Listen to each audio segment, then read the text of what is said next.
So in systems thinking, we always talk about the problem symptom or the symptom problem, because every problem is a symptom of another problem.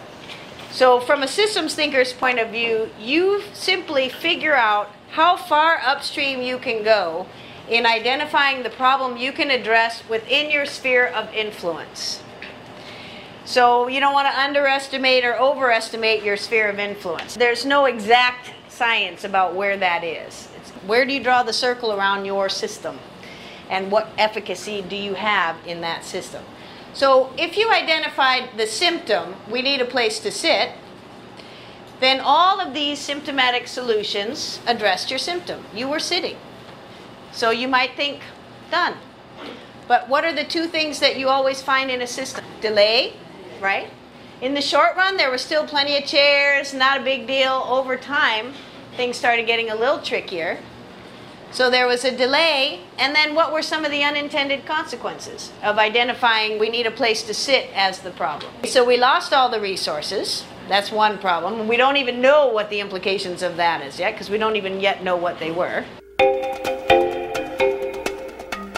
What happened was all those unintended consequences had the opposite effect on the fundamental solution. Whereas if you address the problem of the resources are diminishing, then any of those solutions that you came up with were perfectly suited to address that problem. We have too much traffic on the highway. So what's the first thing we think to do?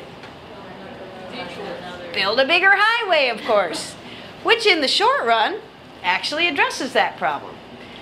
And it's good. And we might think, great. But then what happens over time?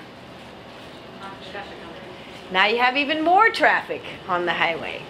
So with even more traffic, now you have moved families out to build the highway bigger. So now they have new problems. Now you have more road rage, more pollution, right? More traffic than you had before. So you made your problem worse, and now you have new problems. That's what we call a classic shifting the burden archetype.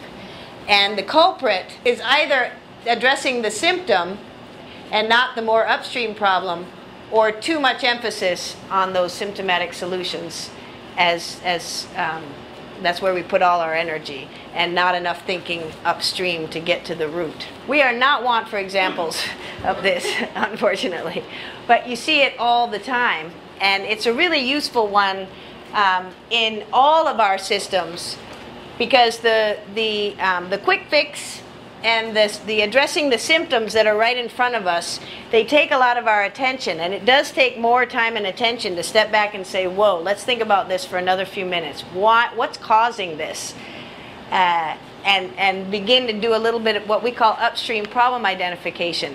A sustainable solution solves more than one problem at a time and minimizes the creation of new problems. So it's a win-win-win-win-win.